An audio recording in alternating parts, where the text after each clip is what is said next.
Alrighty. Thanks for coming back after lunch. Appreciate that. Did you have a good lunch? Me too. We're just going to jump straight back in. Is that okay? Yeah. Now, often after lunch, you sit there, you got food, you're digesting, you get a bit sleepy. So make sure that you are drinking lots of water. Okay, after lunch, very, very helpful. What I want to do just really quickly is ask you guys, out of everything we covered in the last hour and 15, 20 minutes, what was most valuable for you so far? Because when you check in and make sure that you've captured a couple of things that you can take away and maybe think about, it will help you big time. So what's been most valuable so far?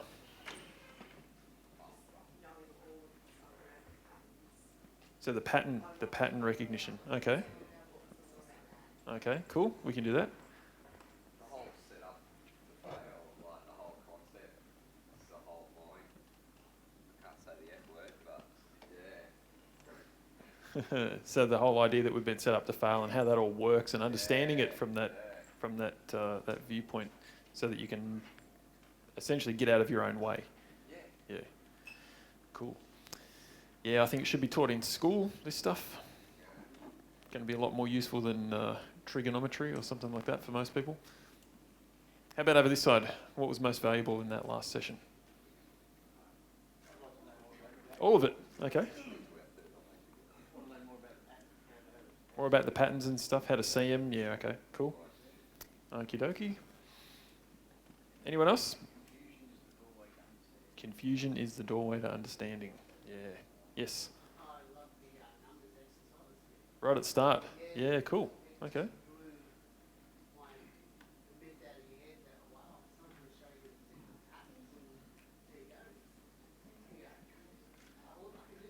So I blew your mind in the first 2 minutes. Awesome. Cool. Happens every time. Yeah. That's fantastic. Cool. All right. Had you at numbers? I just realised what you said. So are we right to keep going? Okay. So we ended up talking about the myths. Change takes time and you need years of therapy and affirmations and hammering it in, all that kind of stuff. What I'm going to do is I'm going to bust one of those myths big time now. Okay? And the myth that we're going to look at is change takes time, because it's not true. And it's cool for me to say it's not true, but I think it's probably going to be better if I just show you how it's not true. Okay? So this is a model that some of you may have come across before. We've got down the bottom, this is called the levels of learning. Okay? This is unconsciously unskilled. So you don't know that you don't know something. You are unconscious of it. You don't know that you are unskilled. You don't know you can't do that thing. When you become aware of something and you therefore recognise that you can't do it, that's called consciously unskilled. So you know that you can't do it. And that recognition is instant. Okay? I have a 2-year-old son. Before he knew what shoes were, he didn't know that he couldn't tie shoelaces. Does that make sense? He was unconsciously unskilled. Then he saw shoes and saw someone putting shoes on, and instant recognition that he didn't know how those things worked. All right? From there, from consciously unskilled, where you know you can't do something, to the next level, which is consciously skilled, where you know that you can do it, according to the study that was done on this stuff, where I pulled the data, it takes about 1,000 hours to reach that point, okay, of practice. Now that depends on the skill, all right?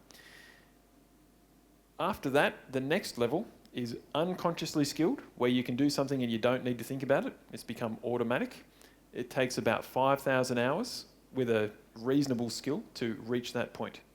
Okay, a great example of this is, for me personally, is in martial arts. So I do a couple of different styles. I do Japanese Jiu-Jitsu and Brazilian Jiu-Jitsu. Brazilian Jiu-Jitsu is all the wrestling on the ground, the stuff the guys do in the UFC and where they're beating each other to a pulp. We don't do that. We just do the wrestle part on the ground. And when you first start, you have no idea. So if you don't know it exists, unconsciously unskilled. You realise there's this thing called Brazilian Jiu-Jitsu, and then immediately recognise I have no idea how to do that. I'm consciously unskilled. You go and start doing a class, and there should be a level in there called I know I suck at this. Okay. because that's how I felt at first. So you go and for me, I'm not a huge guy, but I've been doing martial arts for like 20 years. I thought I was pretty good. I wrestled a girl about this big, and she turned me into a pretzel, tied me in knots, okay? And you hear the coach screaming all these things that you have no idea what they mean, like get your hooks in. What does that even mean? If you don't understand the vernacular, you can't use it. So you don't understand the terminology, right? They're talking about when you get on someone's back and you wrap your legs around so that they can't throw you off. That's called getting your hooks in. But if you don't know what that means, how are you ever going to do it when you're being told to? Okay. So over time, you practice, you become more aware, you become consciously skilled, and then after a while, every time you end up on someone's back, you automatically wrap your legs around because you know they can't throw you off. Okay. And that just becomes a muscle memory. You heard the term muscle memory? Yeah, where you've done it so many times. In physiology, anatomy and physiology, it's referred to as an actualized neural network, which means the information is passed along those nerves the same way so many times that your brain always takes the path of least resistance and it sends information along those same nerves versus other nerves because that's the way that's been primed. Okay? And in general conversation, we just call it muscle memory. It's like you just remember how to do it. Like even now, who is anyone in here who can't ride a bike, like a two-wheeler? Yeah? Fair enough, that's okay. If you haven't ridden one for years, but you could ride it as a kid, when you get on now, you'll probably find that you don't all of a sudden just fall over. You get on, sit here, balance, pedal, pedal, pedal. Here's the handle. I was going to say steering wheel. Here's the handlebars. Okay, and you can probably ride, right? Muscle memory. Your brain knows how to do that, and you don't have to consciously think about it. After that, we have what's called consciously, unconsciously skilled. This is an awesome level. This is where you can do something without thinking about it, and you know that you can do it without thinking about it. All right? And this is the level at which people refer to it as mastery. Often people at that level actually have a hard time teaching it to other people because it's become so unconscious for them that it's hard for them to reverse engineer it and break it down for other people. Now, what's interesting about this, have we come across the 80-20 principle before? Everyone's heard of that, I'm assuming? Anyone not know the 80-20 principle? Does anyone not know the 80-20 principle? In any context, just the general idea. So the idea is that 80% of the results or the output in any area comes from 20% of the inputs.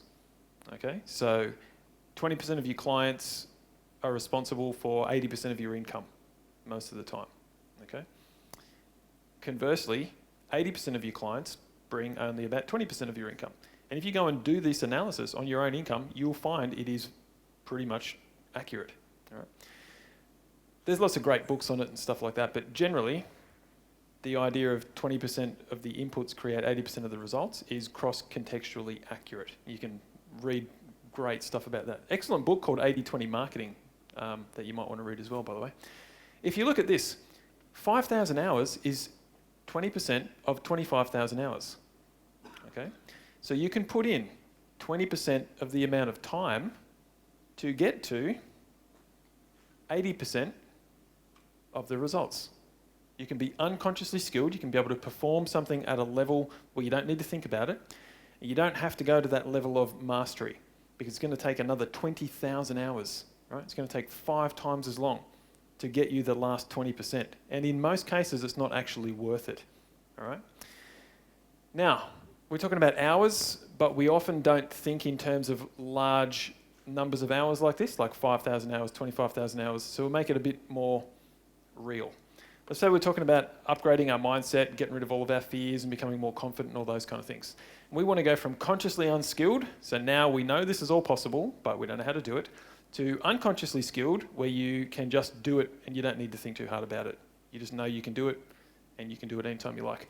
5,000 hours, if you had 8 hours a day, 5 days a week, so the typical 40-hour work week, to get through 5,000 hours would take you 125 weeks or 2.6 years. All right? So you want to fix your mindset and you do it all day, every day. You stop working and you work an 8-hour day every day, Monday to Friday. It's going to take you 2.6 years. Or you can use the kind of techniques that I'm going to show you here, and make the instant change, and then the results either show up instantly or they take a little bit of time? Which one would you choose? So you've got to ask yourself, who wants to shave 2.6 years off your learning curve? Yeah, for sure, right? But who has a 40-hour week to do this? Who has a 40-hour work week to dedicate to upgrading your mindset? Pretty much no one, right? So what if you could work half a day and spend the other half a day working on your mindset? Now it's going to take you 4.8 years. Does anyone have half a day, 5 days a week to work on their mindset? No. How about we be a bit easy on ourselves and work on our mindset 2 hours a day every single day? Now it's going to take you 9.6 years. Still a bit of a stretch for most people. Who could seriously commit right now to spending 1 hour a day, 5 days a week, working solely on your mindset for a solid hour every day, 5 days a week? To reach that level, unconsciously skilled, 1 hour a day, 5 days a week, it's going to take 1,000 weeks or 19.2 years. So if you don't even have an hour to do it, it makes sense to learn how to do it as quickly as possible so you can shave 19 years off your learning curve. Yeah? So this is actually very important.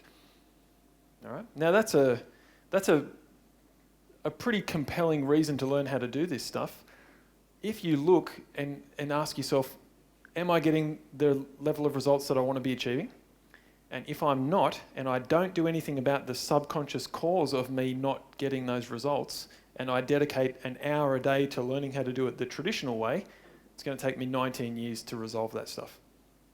Okay? Or we can just go straight into your subconscious mind, remove the bits that aren't working and replace it with something else that's got a higher likelihood of working. Does that make sense? Yeah. That's why I love this stuff so much. So myth busted. Change does not take time. All right? It does if you do it the old way. It doesn't if you do it the way that I'm going to show you. And we're all going to practice this very, very soon. When it comes to change, humans are motivated, very, very simply, we're motivated to avoid pain or gain pleasure. Which one do you think is a stronger motivation for most people? Avoiding pain, okay? Avoiding pain is a much stronger motivation for humans. Humans will do more to avoid pain than they will to gain pleasure, all right? So let's say part of what you have to do in your business to make the money you want to make is get on the phone and sell stuff to people. Is anyone in that situation? Yeah? Okay. Is it fun, or is it sometimes a little bit, you don't want to do it? Which we're going to call pain. Yeah? We'll do more to avoid pain than we will to gain pleasure. Even though you get on the phone, you talk to that person, you're going to make the sale, you're going to make some money, that's pleasurable.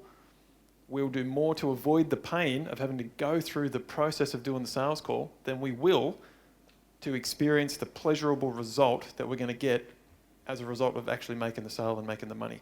Because if we pick up the phone and take the action, all of a sudden we've moved in a direction where we might fail, or we might be rejected, or we might find out that we're not good enough. Does that make sense? Yeah. So people will do more to avoid pain than they will to gain pleasure. When we understand this concept, we go, well, I don't want to be down here. I don't want to be avoiding the pain. I want to be gaining the pleasure. And what I see is people try to make the jump from pain to pleasure, but it's too big of a jump. All right, it's too big of a jump. All the techniques that I use and teach are easily split into two categories. One is those that eliminate the pain, and the others are those that facilitate the achievement of the pleasure. Okay? What we need to do is we need to move through the middle point of no pain. So we know the word remedy, to fix something. There's two types of techniques. One is remedial. Remedial change techniques fixes problems. So it takes us from pain to no pain. Whatever the problem is, like fear of rejection. First thing we need to do is get rid of the fear of rejection. And so then we don't have that anymore. But that doesn't automatically mean that we're going to do the things that we were afraid of doing. We're just in this point of, well, now I have no pain around it, but there's no burning desire to get where I want to go. Once we've eliminated the pain, we need to use other techniques called generative change techniques that allow us to achieve our goals faster and easier. All right? Is this all making sense? Yes or no? Yes. Okay, good. The technique that we're going to do today is actually a generative change technique. So we're going to go from the no pain to pleasure. And this kind of flies in the face of this whole concept a little bit, because what we're not going to do is get rid of the pain first. Okay? Why? Why would we not do that? I just said that it's something that we have to do. The pain is? Yeah, that could be one reason. The pain's the motivator. Yeah, it could be. You can be motivated to avoid pain or to gain pleasure. For years, I used to teach people, you must get rid of the problem first. We must clear this stuff out before we can then add these new resources. And now I'm saying, even though I just taught you guys this, we're not going to do it. Not necessarily. The reason that I've found practically, and this is something really important, take this in every area of your life. Theory is fantastic, but real-world experience trumps theory every time. And what I found in teaching seminars over about a 10-year period is that everything's a test. You understand the concept of split testing, like in marketing? Is this headline going to work better, or is this headline going to work better? The only way to know is keep everything else the same and change the colour of the headline or one word or something along those lines. Okay? What I've found is that you can spend a lot of time going down the rabbit hole of trying to resolve subconscious issues. Or you can figure out how you want to feel, which is a generative change, okay? And you can implement that first, and if it gets you the result, don't worry about going down the rabbit hole, because all you want is the result, and we've only got a limited amount of time on Earth. Yeah? If you make that change and it doesn't get you the result, then get rid of whatever the block is. Is that making sense? Yeah? So that's why, instead of doing a technique that we're going to practice here, I'm going to demonstrate in a moment, that where I'm like, okay, think of your big fear, and where does it start? Where does it come from emotionally? And let's go back and kind of resolve that. We're not going to do that. Instead, we're going to go from wherever you are now to having the ability to trigger a state of confidence anytime you like. Okay? This is useful theoretically, and it does make a lot of sense, doesn't it? This idea of you need to get rid of the problem before you can start implementing the resources. And I bought into that for a long time, but I found practically that implementing the change you want first to move towards works about 50% of the time, and the other 50% of the time you do need to resolve the problems first. So why not just try this? Okay? Is it making sense? Okay, cool. So, what are the 7 habits of failure? Just call them out. The first one starts with F. Fear. A. Attention displacement, which means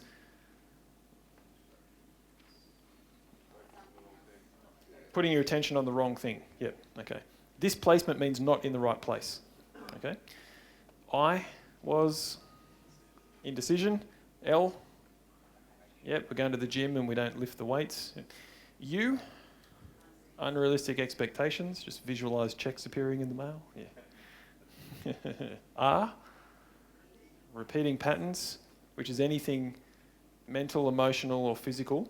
So pretty much anything. I mean, the only thing we're living out there is spiritual, metaphysical, mental, emotional, and physical that stops you achieving what you want. And the E was external negative, so anything outside of you that stops you. Okay, cool. So on the flip side, now here's the thing. It takes just one of those 7 habits of failure to sabotage your chances of achieving the results you want. On the flip side, I've found the more of these 7 habits of success that you have working for you, the faster your journey is going to be to achieving what you want.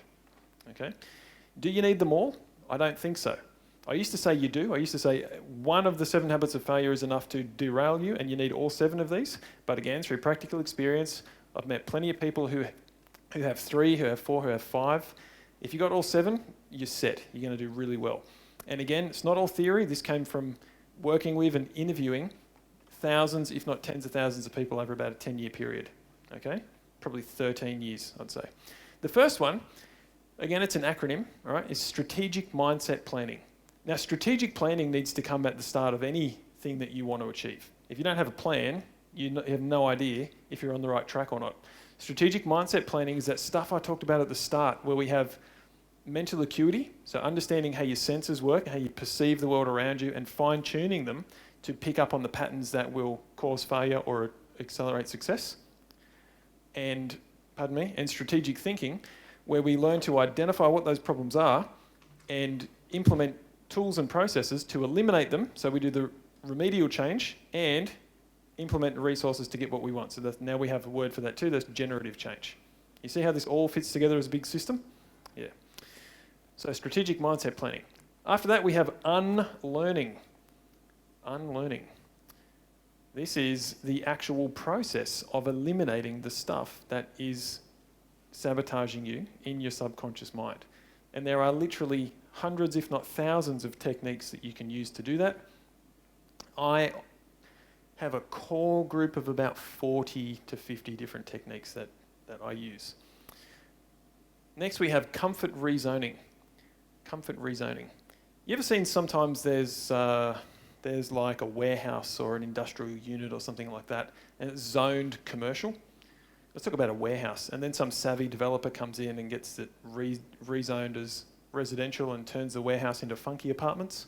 Yep, so he changes the zone. All of a sudden, people couldn't live there when it was zoned commercial, but now you can live there, all right? So they build an awesome apartment block and sell it for gazillions of dollars. The same thing happens with achieving the success that you want. If you live inside a comfort zone, I actually don't like the word comfort zone so much, because sometimes where we are is not comfortable. If you're not happy with your weight or the way you look, if you're not happy with the results you're getting in your life, if you're not happy with the amount of money that you're making, or you don't take enough holidays, or you got a bad relationship, or it's not where you want it to be, any area of life where things aren't working out the way you want them to, typically comfort is the wrong word. Yeah, but that's what is commonly used in our vernacular, so I use it, but what I prefer is familiar. Familiar. Okay? It's comfortable because it's familiar. You know what it's like, and you know how you operate in that environment and what to expect. When you know what to expect, there's no confusion. When there's no confusion, there's often very little fear, which means you can live without too much danger in that circle. Okay? What happens though, if what you want is over here and it's outside of the circle? Well, you need to rezone your level of comfort to include that. Otherwise, when you try and go for it, you're going to need to exert your force of will, or your willpower. Willpower, all kinds of amazing psychological studies on this as well. Willpower is like petrol in your car. It's great when you've got a full tank, but after you've been going for a while, it starts to deplete. And then what happens is what I call the snapback effect. So you get an elastic band and you stretch it out, let one end go. After a while, that's just going to snap back. Okay? So people try and leave their comfort zone. They're using their willpower because they haven't become comfortable doing the things that were previously uncomfortable, and so they snap back into their comfort zone. I've talked about going to the gym a few times. That's a perfect example. I had a client who was a gym owner, and I'd always wanted to ask a gym owner this question one day. He was sitting in a seminar, and we talked about the New Year's resolution thing.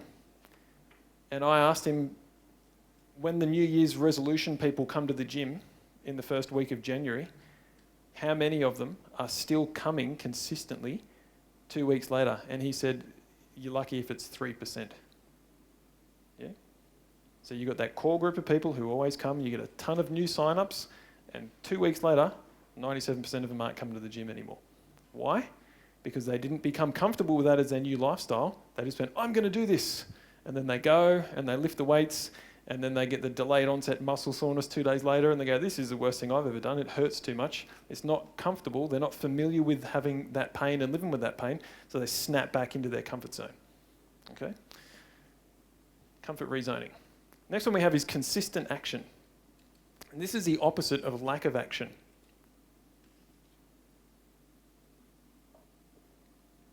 Does that make sense to everyone?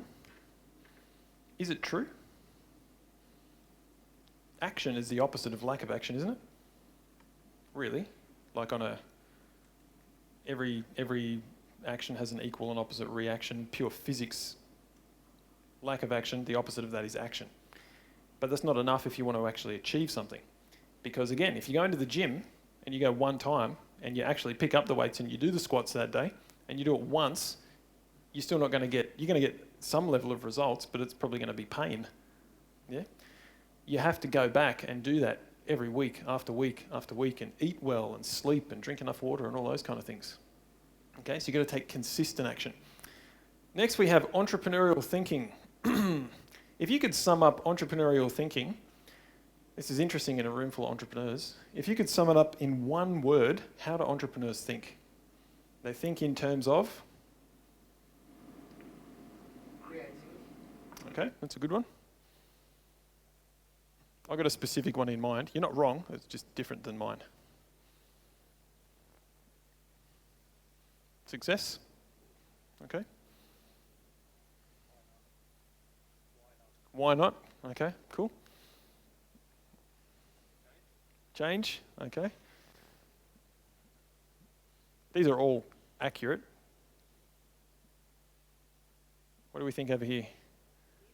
New. Okay. Maybe. Innovative. All right. I thought a lot about this, and I reckon the word that sums it up really well, for me at least, it might not work for you, but the word for me that sums it up is value. Entrepreneurs think in terms of value. Everything that you guys said it's all accurate. But I think the reason I think value is everything we do in business is about value. It's about the business has value. You need to deliver value. You want a value exchange. You want to offer something of value in exchange for the value that you're going to get. So you sell something in exchange for money. That money is worthless in its own right, but it's a representation of value. You can go and exchange it for other things of value that you find valuable. Is this all making sense? So I think that value is the core of entrepreneurial thinking. Now, if you take that and apply it to other areas of your life, like your relationships, and you think in terms of value in your relationships and value exchange, what might happen? Yep, different values. Okay. In business, if I said, for example, I sell presentation clickers and you really need one, all right? And this one is $10,000. Who wants it? Anyone want to give me 10 grand for this? This is Steve's, it's not even mine, but I'll happily take 10 grand for it if you want to hand it over. No. What if you really needed one because you've got a presentation starting in 10 minutes in the next room? And I said, this thing's fantastic. I've got one of these exactly the same at home, so I know this is worth about $90, and I'll give this one to you for $2. And you need it. It's brand new. Who'd buy it then? Yeah? Why? The value exchange is heavily stacked in your favour, isn't it? Yeah? And that's how we get people to buy stuff, isn't it? We offer things that they perceive as more valuable than what they have to give us in return for that thing. So what if you took that concept to your relationships and you give overwhelming value, you give more value than you're asking for in return? What's going to happen? How would that change things? How about your health? How about going to the gym? How do you give more value than you expect to get in return? It's just a thing. It's not actually what's going to happen. You're going to go, and no matter what you do, you're going to get more out of it than you put in. But going to it with the idea that I'm going to give as much value as I can in this scenario, without thought of what I'm going to get out of it in return, you'll find that the floodgates open in pretty much any area of life. Okay? It's definitely worth thinking about. And I found that the most successful people think in terms of how can I give more value than anyone else. Okay? And the cool thing about that is if someone is giving 100%, or if someone's giving 99% value and they're the best in your industry, you only have to give 1% more to be the best. Does that make sense? Especially if they're giving 10% and you give 11, you're automatically the best. Okay? So next we have selective focus. This is the opposite of attention displacement. If attention displacement is putting your attention on the wrong thing at the wrong time, selective focus is ignoring everything that is irrelevant to what you're trying to achieve. Okay? So focusing exclusively on that. I like to think of it as the difference between a shotgun and a sniper rifle. Okay? So if I was trying to hit the the flash up there on top of this pole, and I had a shotgun. From here, if I pull the trigger, there would be shot, or like bullet holes, all over the wall in about a 5-meter radius, and some of you would probably be dead. Okay? But if I was trained as a sniper, which I absolutely am not, and there was a clear shot, I could probably hit that from a kilometre away and put a bullet straight through the lens. Yeah? And that's the difference between attention displacement and selective focus. All right? Super important. And the people I've found who become really successful focus exclusively on what they want to achieve. All right? And then finally, underpinning all of this is self-belief. If you don't believe that you deserve it, that you're worthy, that you can do it, that it's possible, that it's worthwhile, you'll self-sabotage, and it'll happen on an unconscious level. You won't be consciously aware of it happening, but things will happen that, for some frustrating reason, stop you achieving at the level that you want to achieve. Is this all clear? Is it interesting? Okay. So, how does this actually happen on a practical level? Every single second, we talked about mental acuity, all right? Fine-tuning your senses so you pick up on things other people miss. Every single second, your 5 perceptual senses, sight, hearing, smell, taste, and touch, are being bombarded by, depending on the study you read, between 2 and 10 billion bits of perceptual information per second, which is phenomenal. 10 billion bits of information per second. All right? It's too much for us to handle, too much for our nervous systems to be able to comprehend. And it's been said if you became spontaneously aware of all 10 billion bits, you'd either become enlightened and see the true nature of reality, or you'd go insane. Okay, so it's a fine line. Depends on how you handle it at the time. So what do? We filter that 10 billion bits of information per second, every second, through things like our beliefs, which are what you have decided is true and then reinforced over time. Okay? Beliefs are often, for most people, they're not actually true. Right? Or what I mean is they're not locked in stone, they can be changed. Okay? Your values, which is what you have decided on unconscious level, is important to you. Your criteria. Your habits, behaviours that have become automatic over time. Okay? Your identity, which is the beliefs that you've formed about who you are and your place in the world. Then we have your memories, which, if you look into this from a scientific point of view, your memories are your best guess of what might have happened at some point in the past. Okay? Memory is, for most people, very unreliable. And it's been proven that after about 3 to 5 minutes, your perception of the situation is not accurate, which is why eyewitness testimony in crimes is very unreliable. And you end up with the wrong person getting charged and stuff like that. Your capabilities, which is the level to which you can perform. All right? And conditioning, or the subconscious programming that was embedded into you before a time when you had the conscious ability to decide if you were going to accept or reject that information. Okay? We filter our perceptions every single second through this, and what we end up with is about 134 bits of information, again, depending on the study that you read. So that's out of 10 billion bits. So if I said there's $10 billion on the table at the back of the room there, and you can only have $134, would you feel that's a good deal? Not so much, right? Sorry? You'd race me. So we end up with 134 bits of information. It's still a bit too overwhelming for our super powerful brain. So what we do is we group the like with the like. So this is visual information, this is auditory information, this is information relating to kinesthetics, or our body, our movement in space, the temperature in the room, those kind of things. And we break it up into roughly 7 chunks of information. Okay? So they say 7 plus or minus 2, so between 5 and 9 groups of information. What we then do is we use the dictionary in our mind to put a meaning on our filtered perceptions. And at an extremely basic level, we either give it a thumbs up or a thumbs down. This is good, this is not good. All right? The meaning that we put on our filtered perceptions creates our emotions second by second. So if your filtered perceptions are interpreted positively, you will produce positive emotions in response to that. If you perceive it as negative, you'll produce negative emotions. No rocket science there, right? What happens then is your emotions are inextricably linked to your physiology, which means how you use your body. because emotions are actually the effect of hormones that have been released into your system. That's the cause. Hormones bind to receptors which trigger the response, cause the emotional response. That happens throughout your entire body, and it's an unstoppable process.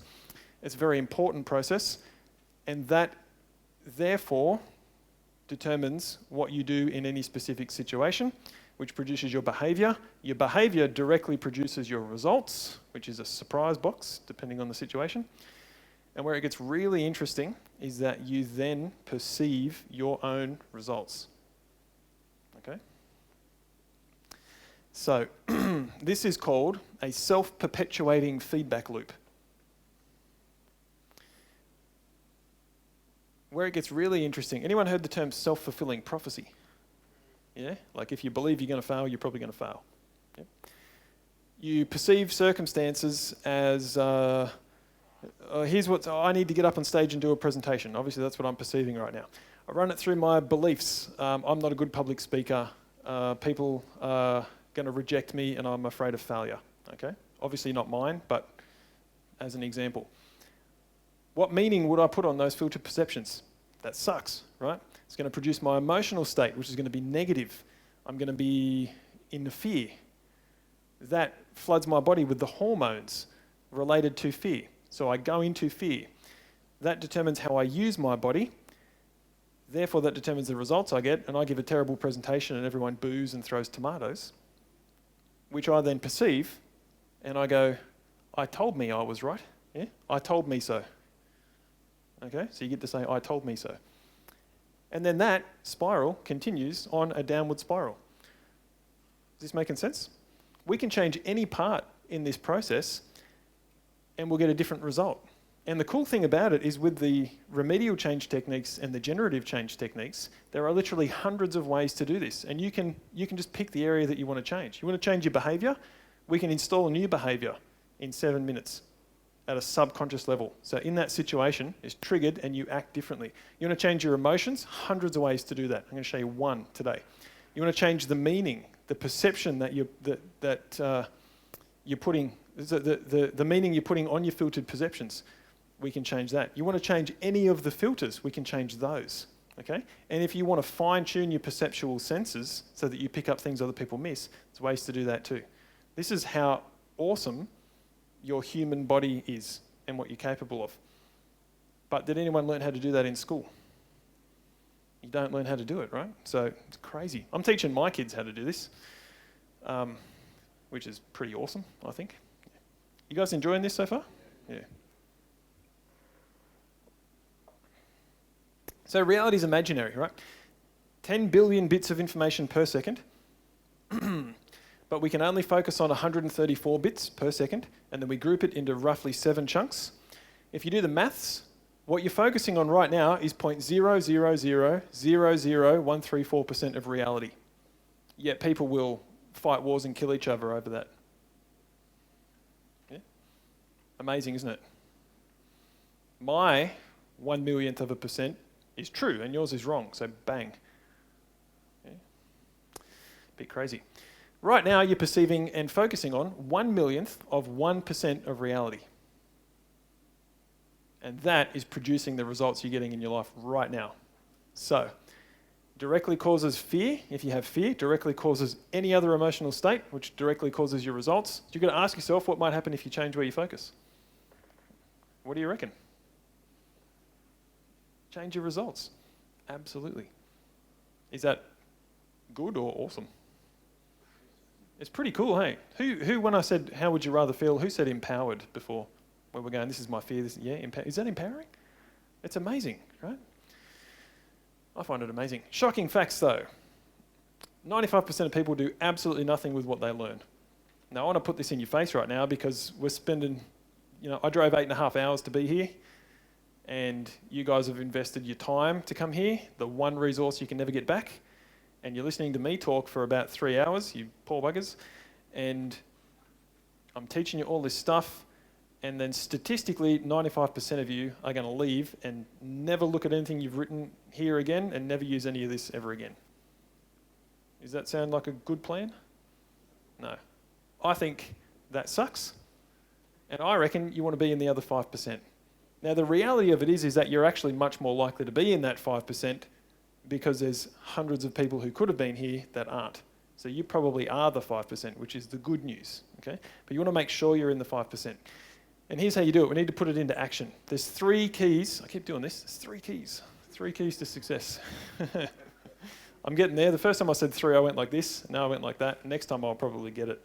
3 keys to success. This is all based on science and psychology. The first one, speed of implementation. So we spent quite a while going through theory. In a minute, we're going to do something very practical. The faster you put something into practice after you've learned it, the more likely you are to succeed. It just makes sense because the more time you've got then to test and measure and improve on what you've done. Okay? But if you wait 2 weeks and go, I'll come back to that in 2 weeks' time, you've lost those 2 weeks where you could have got all the information you needed to do it better next time. The second key to success is spaced repetition. Doing something once or twice is often not enough to create lasting change in your life. You need multiple exposures over time. So I recommend you come back to these notes on occasion and read through them at least once a week for the next probably 2 to 3 weeks. Just highlight the important bits and go back and make sure this is fresh in your mind. Okay? And practice the technique. You've all got the script in your book and we're going to go through it. You get a real world experience in a moment. Practice it with yourself and your friends. You can't hurt someone with what I'm going to teach you. Okay? If you've got kids, teach it to your kids. It's phenomenal. Absolutely phenomenal. And the third thing is multi-sensory stimulation. So the more senses you involve in learning and practice, the faster it sinks in and the faster you succeed. Okay? Those are 3 keys to accelerated learning: speed of implementation, spaced repetition, and multi-sensory stimulation. You get those 3 things working. We're going to do all of them now because we're going to do the technique. We're going to do it once here, and then you can do it as many times as you like at home. Okay? And the technique has multi-sensory stimulation built into it. So we make sure we tick all 3 of these. So we're going to learn how to master our emotions and live without fear. Sounds cool? Yep. Okay. I spoke once at a seminar full of American people. Yeah. And you ask a question to a room full of Americans, and they're like, yeah, woo! They go crazy. And it could be like, you could say, was that good? And they're like, yeah, it's incredible. You could have just said the most life-changing thing to a room full of Australians, and you go, is that good? And you go, yep. Yep. And that's about the level of enthusiasm. That's 100% for us right there. It's awesome. It does mean we don't need to jump around like nutbags on stage, though. Yeah. So what we're going to do is we're going to create an emotional trigger. It's awesome that Steve talked a bit about triggers and buttons and stuff this morning. I'm going to show you how to actually set one. Okay? There's 2 ways traditionally that this happens. And the technique I'm going to teach you guys is called a resource anchor. It comes directly from neuro-linguistic programming. I didn't make this up. I just shortened it. All right? I cut the fat from what I'm going to teach you. Now, typically, you have to reach a peak state of the emotion that you want to feel and then lock it in at that time. I'll explain the science behind this in a second. And that's the way it's always taught. What I found, and Steve and I were talking about this at lunchtime, is I did the training and learned how this stuff, and then I went off on a crazy self-teaching journey. And I went and stopped going to seminars and reading books and doing research online and watching DVD programs and on anything I could find. And where I really became good at this is actually when I started studying magic and mentalism and stage hypnosis, okay? Because they do the exact same thing that I'm going to teach you here, but they do it outside of people's conscious awareness, which is amazing when you think about it. I'm going to show you guys, I'm going to read through a script and do this, stand like this, close your eyes, blah, blah, blah. You go and see a hypnotist on stage and you walk up and they shake your hand and pull on your arm and say sleep, and people go unconscious. It's called instant induction. Whereas in a traditional hypnosis school, you're taught it takes 15 minutes to 45 minutes to induct someone into a trance. It does if you do it their way, but it's also absolute rubbish. Okay? So I found there's another type of trigger setting that I call progressive, where if we can get you into a peak state and you go from 0 to 100%, you're at 100%. All right? We can do that and it works. But when we do this technique, if you find you don't get to 100% confidence when we run through it, and you get to 20%, you can do the same thing 5 times. And what's 5 times 20? 100. Okay? You get the same result. But there's no other, as far as I know, no other person who teaches this stuff who would actually say that. They go, no, if you didn't get to the peak state, it didn't work. It's just not true. You always get a result. It just might not be at the level of your expectation. And the gap between expectation and result is called reality. Does that make sense? Yeah. Or what's actually happened. So there's different types of triggers. We need to know this because I'm going to show you how to set what's called a kinesthetic, a physical trigger. Okay, we're going to do something like squeeze our fist to create the feeling of confidence. Probably sounds insane right now, but it'll make sense in a minute. There are all different types of triggers. For example, a picture. Who has kids again? How do you feel when you look at a picture of your kids? Generally pretty great, right? Yeah. So when I travel, I always make sure I take heaps of videos and photos of my kids just beforehand so I can watch them and stay in a really good mood when I'm away, because I actually don't like being away from my kids. So it could be a picture, it could be a sign. Like you're driving down the road and for some reason there's this red sign and it's got 8 sides and it's got a word in the middle and it says stop. What do you do when you see that sign? You stop. Or, yeah, potentially you die. But why do you stop there? Because it's a visual trigger that you've been conditioned to accept when you see it. Yeah? It's not like when you see it, someone else jumps in and puts their foot on the brake. You see it and then you respond. Okay, it's a trigger. It could be a symbol. For example, what's this mean? Peace. And if you turn it around, it elicits a completely different emotional response, doesn't it? Good luck. Okay, cool. See, for me, I'm saying peace to you guys, and now I'm just saying peace to myself. Yeah? It could be a sound, a song, or a voice. Does anyone cringe when their phone rings, when you hear your ringtone? You're like, yeah. Depends on which ringtone. Or do you have a favourite song? Who has a favourite song? What's your favourite song? Eye of the Tiger? No? That one, the Black Eyed Peas. And how do you feel when it comes on? It's awesome, hey? Yeah. Cool. A good night. Okay, we'll leave it there. So, for me, when I was a kid, I was a huge Superman fan. Always loved Superman. And now I've got the Superman theme song as the ringtone on my phone and the alarm for when my phone goes off. So when I get up at 6 every day. When the alarm goes off on my phone, it's the Superman ringtone. How do you reckon I feel when that goes off in the mornings? Like, bring it on. Let's bring on the day. Okay. So it puts me in a specific emotional state. Could be someone's voice, someone that either makes you feel great or not great. Okay. Kinesthetic is feeling, touch, or spatial. There's a whole range of this that we can't go into now, but you probably notice I move around a little bit. It's not by accident. I have been slowly conditioning you guys to expect certain types of information from me when I stand in different areas of this, what we'll call stage. Okay? Does that make sense? Yeah, and no, not really. So what I'm talking about is every time I deliver a certain type of information, for example, if I told a joke every time I stood here, and I did that 3 times in a row, and every time I finish the joke, I walk back over here. When I walk back here, you'll expect a joke subconsciously, all right? And if I say something that's not particularly funny, you'll probably still laugh because you've been conditioned. It's called associative conditioning. The best example I ever saw of this was Jim Owen. You know the comedian, Jim Owen? He came out on stage at a comedy gala and he didn't talk. He walked around like this.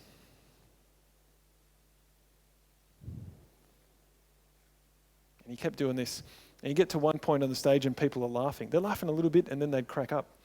And he'd walk away, a little bit of laughter, walk back over here, everyone cracks up again. And he went, I'm just trying to find the funniest spot on the stage, which is great. But he'd actually been conditioning people. And then later on in his routine, if he's over here and he'd tell a joke and people didn't laugh, he'd go, oh. And everyone would crack up again. Yeah? Very, very clever use of what's called spatial anchoring. Okay. Then we have olfactory, smell. Do you ever smell something that takes you back to Nana's kitchen or something like that? Yeah. Cool. And taste, the same kind of thing. Like you taste something and all of a sudden you remember when you were a kid and blah, blah, blah. Right? These are super powerful. We're going to set one on purpose. This is what I call your emotional chemistry set. You probably can't see that super clearly there. This is a nerve, okay? It's called a neuron. We're going to talk about nerves and hormones. So neuro means nerve. Hormones are part of your endocrine system. Okay? It's about as sciencey as it's going to get. Okay? So down this end of the nerve, we have these little tree-like branches that poke out called dendrites. And what they do is they touch the end of other nerves. And information jumps from the end of one nerve to the dendrite and then in through that nerve. It comes in here, which is called the nucleus. This is the brain in every cell. All 13 trillion cells have a nucleus in your body. And the job of the nucleus is to decide what to do with the information that's just been passed to that nerve cell. Are we going to stop it here, or are we going to send it further along? All right. Most of the time it continues.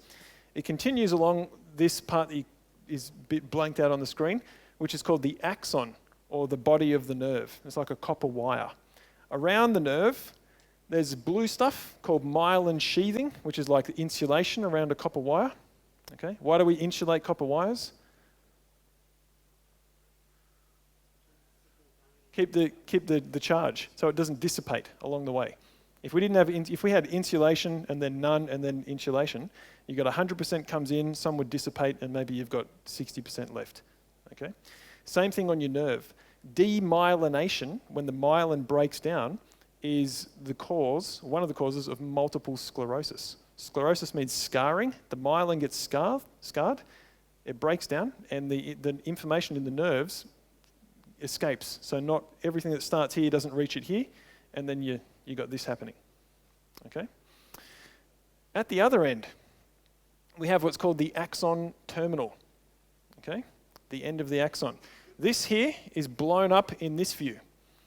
Notice the nerves. This part here, this is the end of a dendrite. So it's one of these little guys blown up under a microscope. Notice the nerves don't touch.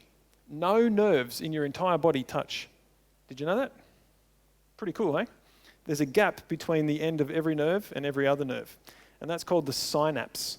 The gap's called the synaptic cleft. There's a test on this at the end. No, you don't have to remember any of this. I'm just explaining it so you understand the science behind what we're going to do, because it can seem a little bit like the personal development fluff and woo-woo to say you can create a button that causes confidence anytime you like. So when I explain the science behind it, you get that it's real. Okay? Is that cool? Is that coming across? Okay. So, in order for electrical information to jump from the end of one nerve across the gap to the next nerve, the gap must be filled with what's called a neurotransmitter, or chemical combination of hormones that fills the gap between the nerves. What's a great conductor of electricity? Water. Hormones are like 99.99999% water and some other stuff. It's a great conductor of electricity. It allows the electrical impulse, or the thought, or the impulse to jump across the gap. Okay? When you go into a specific emotional state, your entire nervous system gets bathed in neurotransmitters. It's always happening, and they change all the time. When you go into a specific emotional state like fear, the reason you're in fear is because your brain released hormones into your system that bind with receptors that create the feeling of fear. Okay? Now, if that is what's filling the gap between all of your nerves, then okay, that's fine. What if we want to feel confident and we want to be able to feel that anytime we like? What we can do, and this is where it gets amazing, is we can go into a state of confidence. And when we're there, if you're feeling confident, you know that your brain has triggered your endocrine system to release the hormones that cause you to feel confident. So at that time, you know the gaps between your nerves are filled with the hormones of confidence. If we then do something specific, like hold our arm at 90 degrees and squeeze our fist, we're using nerves to make the muscles contract and squeeze our fist. Okay? What's awesome about your brain, and this is where we can reverse engineer this process, the next time that we want to feel confident, your brain will take the path of least resistance in deciding which hormones to release to fill the gaps between those nerves when you produce the exact same stimulus. well, last time I squeezed my fist, we released these hormones to fill the gaps between the nerves, and that worked really well. So the path of least resistance, when I squeeze my fist, is to release the same hormones to fill the gaps, and that's going to let the information travel along those nerves. And as a side effect of that, because we release those same hormones, we go back into the same emotional state, which is confidence. Is this making sense? That's how you hack and reverse engineer that process that's naturally occurring to use it anytime you like. Is that awesome? Yeah, it's cool, hey? This whole body of knowledge came about because a guy called Ivan Pavlov rang a bell when he was feeding dogs. Yeah? Actually, it wasn't a bell, it was a tuning fork. But most people think it was a bell. Steve, you were talking about this earlier, right? Like, they put food in the bowl, the dogs come, and they ring the bell as they start eating. And then they do that over and over again. It's called associative conditioning. They associate to that specific state, which is a combination of how you think, feel, and act at any point in time. And it includes the uncontrollable automatic processes that happen in your body. Like, if I say, think of your favorite food and imagine you're eating it, you actually start to salivate slightly in your mouth. And this is where it gets awesome. In your saliva, you'll produce the specific enzymes that your stomach needs to break down that specific type of food. You can't control these kind of things. It happens automatically. Yeah? And so, because we ring the bell when the dogs want to eat, and then we move the food, and another time when they're not hungry, we ring the bell, all the same physiological changes happen. They start salivating, their stomach acid gets activated. That's what they're actually studying. Not can we make dogs eat when we ring a bell. Is that cool? And that has become this for humans. Yeah? So we could call this human dog training or something. Who knows? So,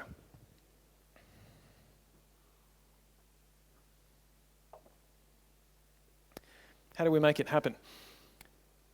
We set up a button, okay? The button is what I call like a focus trigger. It's for a specific reason, to produce a specific result. The button creates a response. That's called the state, combination of how you think, feel, and act, or what you do at that time. Then we need to analyze that state and go, did it get us what we want? If it didn't, we need to change the response, okay? Set up a different button to produce a different response. If it does, then we can transition either to the next naturally occurring state, or we can press another button and control how we feel, okay? Remember, I'll give you guys these slides so you can actually reference this afterwards. So how we're going to do it is we have, in your experience, the past, we have a present, where we are now, and we have a future. Can anyone, or actually you all need to be able to answer yes to this, hopefully. Has everyone had an experience in your life where you felt really, really confident? Doesn't matter what the context is. It could be you felt confident as a parent one day, you felt confident on stage, you felt confident driving your car, you felt confident tying your shoes, whatever it is. The more powerful, the better. Anyone not have something like that? Okay, fantastic. You want to remember what that is, okay? What we're going to do is we're going to, from now, remember a time in the past when you felt that way. And using suggestion, I'm going to take you back there in your mind so that you can re-experience that. Then we're going to amplify that experience so that you go into that emotional state. We're going to do the association part. All right, we're going to associate into the experience where you had that feeling. We're going to pump it up so that your body floods your system with the neurotransmitters that cause confidence as the result for you. Then we're going to lock that in by creating a button. That's called anchoring the state. Okay. Then we're going to come back to now. We're going to test it out, because if we don't test it, how do we know if it works? Then what we're going to do is we're going to use our imagination, and we're going to test it out in the future. That's called future pacing. And this is where you allow your mind to accept that it's possible that this can continue to work in the future. Okay? By testing it out in an imagined future scenario. We already know it works now. We want to know, is it going to work under pressure? Okay? And then once we know that, we come back to now, and you have a button you can press anytime you like when you want to go back into a state of confidence. Cool? Yes? Cool. Good. So, now I need a volunteer. Slow down. You happy to do it? Yep. Just tell me a little bit about the... Do you have a fear? Yeah. Can you tell me what it is?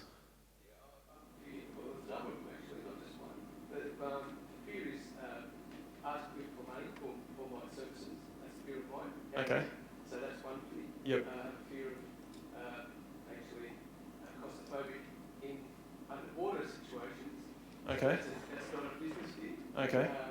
With the money one, how would you rather feel in that scenario? I would rather feel very comfortable that I can say this is what I value.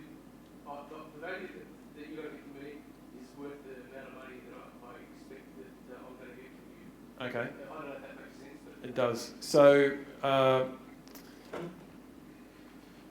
sum that feeling up into one word. I want to feel... Confident. Okay, that'll do. You happy to come on? Come on down. Cool. Fantastic. So, at this point, you all have a page in your notes that looks like this. And what I want you to do is follow along. It's right next to the picture of my head on the next page. Okay. Thanks for coming down. I can't remember your name. Larry. Okay, cool. So, just come and stand here, Larry. Cool. So the way this script works, this is also designed strategically to allow you to develop unconscious skill with this technique. Right now, you are consciously unskilled. You've probably never done this before. So on the right-hand side, it says what to say. You're going to read that word for word, all right? And we've got each step in the process explained on the left-hand side. After a while, you'll find you don't need to read it word for word anymore. You can just look down, as your skills are building, you can just read, okay, the point here is establish the state. I know how to do that now. I've done it 10 times, okay? I've done it more than 10 times. But first time for everything. You won't need to read everything. You'll be able to ad lib a bit as your skills improve, and you can just read the points down the left-hand side. The third step is once you know the process inside out, you can leave this on the counter and just talk, okay? Which is pretty cool. And after that, you don't even need to talk. You can just close your eyes and do it for yourself, and it takes you about 30 seconds to do this for yourself, okay? Now, I don't need the script. I can do this off the top of my head. From a teaching point of view, if I don't follow the script, typically you won't follow the script, and I want you to, so I'm going to read it, and that way I want you guys to read it too. Don't try and go through this at the same time now, because you're going to practice with each other. Now is the time to watch how it's done, okay? Cool, you're about to, yeah? Yep. I'll get two done. Okay. So, the fear is, in a nutshell, asking people for money. And you'd rather feel confident that when you ask people for money, it's going to go well? Yep. And that you're worth it, and you know you're worth it, and all those. Okay, cool. That's all wrapped up in confidence for you. Yes. Beautiful. Is there a time you can remember when you've felt really confident? Okay, can you tell me what if it's cool, what it was? Yeah, I was travelling through India, and we were basically doing trekking. Yep. And one particular day, we decided, there was 5 of us, we decided to go for a bit of a run up this little mountain. It wasn't just a little mountain, so we got to the top, and it was exhilarating. All 5 of us, we just collapsed at the end of it, and we're just so amazed that we managed to not only walk up, but also run up certain sections. And we get there, and you're looking back down at where you've just come from. It's fantastic. Very it's cool. Just spectacular. Sorry. Yeah, thanks, Steve.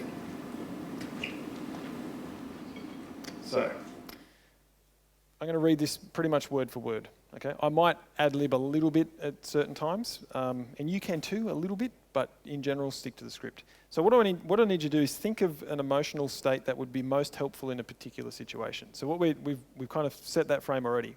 You want confidence when asking people for money. Okay, so here's where I'd pause for the answer, but now we know what that is. What we need to know is what are you going to use as a button to bring that back? If you've never done this before, a simple one is it needs to be something that's easily remembered and repeatable. It's just holding your arm at 90 degrees and squeezing your fist for like a second. You don't have to squeeze it for 5 seconds. You can just go squeeze like that, okay? You happy with that? Yes. Okay. There's no other kind of situation where you do that a lot? Maybe if I'm angry, I might. Okay, probably not. But that's not not what we're trying to achieve here. We want a signal. Yeah, hold this up to your mouth as you talk. We want to achieve a positive Yeah. signal. So if you do this when you're angry, Yeah. maybe you want to do it up like this, Yes. or you want to click your fingers like that. Do you just do that randomly? I can't say that I do. No. You do it one-handed randomly because you're going to need to hold the mic as well. It's not clicking real well, but yeah. there it Okay, goes. good. So either one of those is fine. Just pick the one that feels right to you. Okay. Now, what I want you to do is remember that time when you're running up the mountain, okay, when you were totally confident. You can remember that? Yeah. Beautiful. Go ahead and close your eyes. Now, I want you to remember that specific time, there you are in India. Most people walk, but you guys ran up the mountain. It's amazing, okay? I want you to really start visualizing that in your mind. There you are, running up the mountain. We're on step 4 now for you guys here. I want you to go back to that time now. Go right back to that time. You can see it clearly, okay? And I want you to imagine that you could float or step into your body so that you're really there in that experience right now. Good. You there? Great. And I want you in your own body in that experience so you can see what you saw, hear what you heard, and really feel the feelings of being confident now. And now notice what you're thinking, as well as any patterns of thinking, anything that goes over and over in your mind in that state of confidence.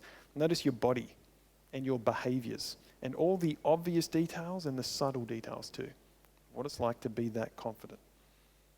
Then focus more internally and notice your inner representations. These are the pictures, the sounds, the feelings, any smells and tastes, and the self-talk, the things you're saying to yourself when you're that confident.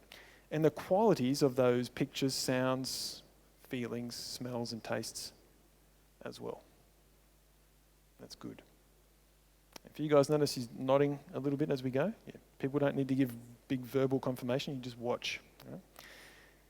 Now it's time to enhance this state of confidence and your experience of it by amplifying and turning up all of the qualities that you noticed. Make the pictures brighter, more colourful, moving, and bigger. And amplify the sounds so that they're crystal clear and loud and compelling and strong. That's right. Now, focus on the feelings and turn them up also, noticing where in your body they start and then having them grow and spread those feelings throughout your entire body. And keep turning them up, enhancing all the sights, the sounds, and the feelings until they're as strong and compelling as possible. And keep doing that until you reach the absolute peak of that state. When you feel it so very intensely and it can't get any better, you can create your button by squeezing your fist or clicking your fingers. That's right. Perfect. Now go ahead and open your eyes. Cool. What I want you to do now, what was that like first of all? Oh, it's great. Pretty awesome? Visualise what was happening. Fantastic. Just kind of shake it off a little bit. We're just going to use your nerves in a slightly different way. Do you drink coffee? Really. Okay. You know what it smells like though? Fantastic smell. Yeah. Just imagine that you're smelling coffee. Okay. This is called breaking the state. We just need to use some other senses. Okay. So now what we need to do, we're on step 9, is we're just going to test the button. All right. What I want you to do is I want you to do whatever you did, activate the button, and notice how quickly that feeling of confidence comes back to you. So go ahead and do that. And what's that like? It's great. Okay, so it comes back straight away. Yeah. So what we've done is we do this, the brain releases those chemicals, uses them to fill the gap between the nerves, happens instantly, bang, side effect, straight back into the feeling of confidence. Cool? Pretty awesome, right? Yeah. Come on, Aussies. Yeah, it's good, yeah. Cool. Now, what I want you to do, good, you get US citizenship after that. I want you to imagine a time in the future, okay, where this feeling of confidence will be useful. So a time when you're going to ask someone for money. All right, so go ahead and close your eyes. And imagine a time where you're going to ask someone for money. And as you think about that time now, and imagine what it'll be like, go ahead and squeeze your fist to activate the button again. And hold your mic up as you do this. What differences do you notice in that situation now? I believe that what I'm asking for is what I'm worth, and they're going to get value out of it. So, yeah, I think I'm going to offer maximum value to them for what Fantastic. their offer what they're prepared to pay for my Okay. services. Pretty cool, eh? So, thank you very much. You can open your eyes now. Round of applause. And one for Larry. No, that's it. Ha ha ha ha. I've got to work that dumb joke in at least once in every presentation. Cool. So, that's how the process is done. Simple. It took about 10 minutes because I stopped and explained as we went. Maybe 8 or 9 minutes. You can do this in 7 minutes. All right? What I want you to do, you know what the fear is. You know how you'd rather feel. Grab yourself a partner and run through this process right now. You've got 7 minutes per person, and that will cut slightly into our break. Is that cool, guys? This is literally the last thing that I need to do. Okay. All right, so grab yourself a partner. We have no time to spare. Get in and get it done, and then we'll debrief, and we've literally got like 10 minutes left to go. Elaborate. I got all tingly up my fingers and my arm. Yeah. Not having a heart attack. And then it comes out the chest, yeah. Someone call an ambulance. Yeah. Nice. I haven't killed anyone yet doing this. Don't be the first. That's awesome. Someone else? You said awesome. What was... Oh, it's just like the visualization and the really feeling it grow inside you, and then you kind of like part of yourself is going, yeah, I'm focusing on that, but you don't expect the experience when you actually do squeeze your hand when you've got your eyes over. You go, oh, let's just come back. Yeah. Like that's the thing that it's a part of you being Australian. It's like push you. Yeah. And then you're like, wow, that works. Yeah, that immediate. Yep. I didn't share this at all through the presentation, but the thing that got me into this stuff originally is when I was 21. The day after I turned 21, I was held up at gunpoint, and I had post-traumatic stress disorder for 5 years, and I tried all different things. And one day, I went to a seminar on this stuff, and they went, the next technique is good for fears and phobias, and we've also used it successfully with PTSD. Who wants to volunteer? And I sat there going, like that. In front of 100 people, it took 10 minutes, and the PTSD was gone. I opened my eyes, and I couldn't find a trace of it inside my body, and I went, that is unreal. What just happened? And I just went rabbit hole. Yeah, don't know if I've come out of the rabbit hole yet. Someone else, what was it like over here? Cool. No. Yeah, it was cool? Yeah, I actually felt the sensation of that moment that I created. Felt the sensation, okay. Like my body even sort of like, my stomach sort of sucked in, because that's how I felt at the time. Yep. Oh wow. Fantastic. Is that cool? Like, you guys like that technique? Yeah, it's pretty awesome, eh? Now, really quickly, does anyone have any questions? We had one over here. Do you want to ask that question? Yeah, so do we have to practice this on our own to make it stronger? To make it stronger, okay. The question was, do we have to practice this on our own to make it stronger? The answer is maybe. It's no and yes. If you got to the 100% intensity and you're happy with that, the peak, remember I showed you guys that slide? Then no, you're done. Bang, you hit 100%, you've got the trigger. If it worked anyway, you didn't get to 100%, then you got to 50% and you want to get to 100%, do it again. And then you just do it with the exact same trigger, okay? You can use a different time when you felt confident. That's called stacking anchors, okay? You can actually put any emotions together. You just don't want to use competing emotions like fully energized and completely relaxed, because that's just confusing for your nervous system, okay? It does weird things. But if it worked for you, which it did for everyone here from what I've heard, you don't ever need to do it again. It's set. It's done. That's all that needs to happen. Like, do you have to constantly keep learning to stop when you see a red light? You don't have to. The trigger is set. You have the response. Okay, good question. Can you do it again if you want to? Yeah, you can do it anytime you like. Or you can do it with something else. Okay? You mean like a different emotion, like if you Yep. just said you want to feel relaxed, so you want to Yeah. rest it. I have one on pillow. It doesn't matter which pillow, but when I lay down, I got myself into an intense relaxed state. I did this night after night for about a week, the progressive anchoring. I'd hold my head about 5 centimeters from the pillow, get into the state, and then put my head down and close my eyes. If I want to go to sleep now, I could be wide awake, just had a coffee, and I'll go and lay down.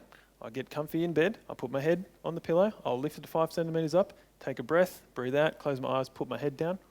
Within about 30 seconds, I'm unconscious. Is that cool? Yeah. It's all different ways to use this. Yeah. What other triggers can you suggest? Like picking fingers, stroking the ear? A great one is music. So pick a song for when you start your work day. Yeah? And pick another one for when you want to transition out of work so you're not thinking about it when you go home. And if you live somewhere different than when you work, listen to that song on the way home. You don't even need to do anything active after you've set it up. Just put the song on. By the time you get home, you're out of work mode. Yeah? There's so many ways to do it. I'll hang around for a bit because we're going to have a break, I think. Yep. And if you've got more questions, that's cool.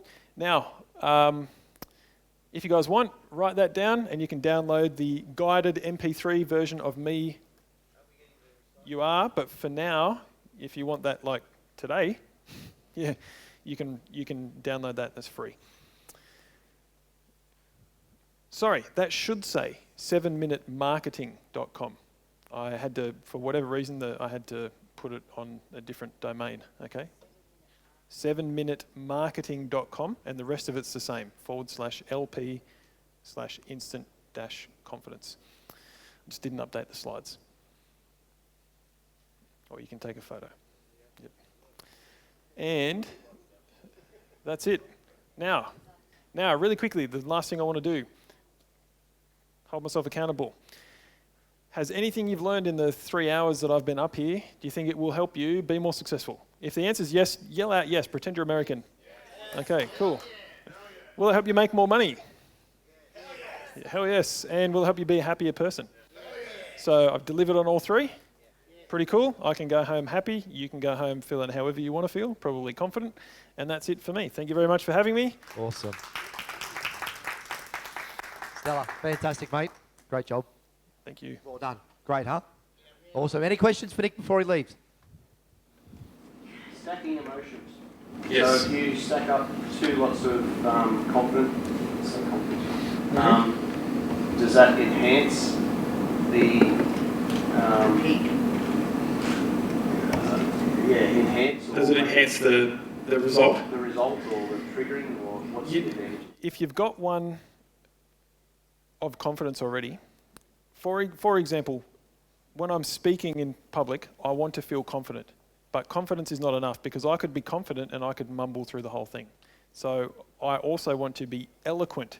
I want to be easily understood and clear in my speaking. Okay? And I also want to be calm. I don't want to be jumping around all over the place. So confident, eloquent, and calm. Those are the 3 states that I stacked onto. I was telling you guys before, the anchor for me before I come out on stage is I clap my hands and I rub them together. And when I do that, I go into that state of confident, eloquent, and calm. Okay? And does that come across when I'm speaking? Yeah. That's the advantage, is you can control how you feel at any point in time. You don't actually need to do the anchoring to control how you feel, the setting the button. All you need to do is think of the emotional state that you want to be in, associate to a time when you felt that way, and then fill your body up with it. The association is what makes the change. The conditioning, where you set the button, is if you want to bring that back on purpose anytime you like. You can, like I said, after a while, you don't need to follow the script and read the bullet points down the left. You can just go, when I leave here, I'm going to go and stay at a friend's place, and we're going to have a couple of glasses of wine and a chat, and I might just want to be, let's just call it in a good mood. So I'll remember the last time when I wasn't speaking, so I'm not in presenter mode and I don't teach all night. When I was in a good mood, I just close my eyes and bring that up. I don't need to anchor it, I'm just changing my state.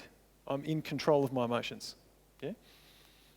When can you think of a good time that'd be useful to change your state? Yeah. So for example, when you've had a crazy day, and maybe you're close to home and you've had a crazy day and a bad phone call, you don't want to walk into that door where you've got a beautiful family waiting for you in that state. So that's a worthwhile thing to think of. Here's an example from my life 2 days ago. I was at home, I was working on something online. got a phone call from my wife at our ballet studio that we own. Our daughter was doing a gymnastics class and she fell off something and banged her head. And my wife rang up and was screaming down the phone, Emilia's banged her head and she's got this huge lump, and she said hematoma, which means blood clot. So that's pretty scary. And I did what any parent would do. I freaked out. I'm like, oh, okay, I'll be right there.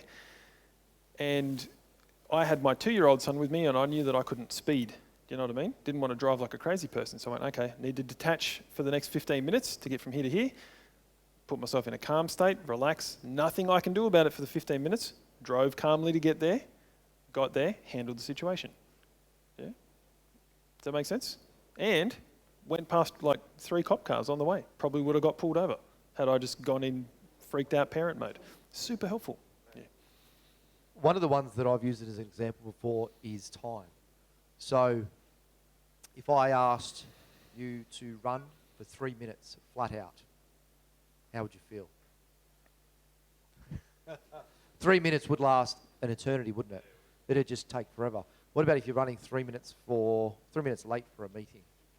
How quick does 3 minutes go? It goes like that. It's all about how you are letting stuff into your mind and how you deal with it. Time goes past the same all the time. It's just how are we looking at it? Pretty awesome, eh? Any other questions?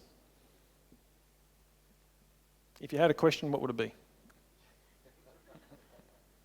If there's no more, and you Sorry, just with mine, I feel I'll need to do it a couple more times, and then I'm thinking if I pick the right moment in history, do I need to reflect and find a better moment to then reflect back on? Is there any tips on? My favourite answer to 95% of questions is maybe.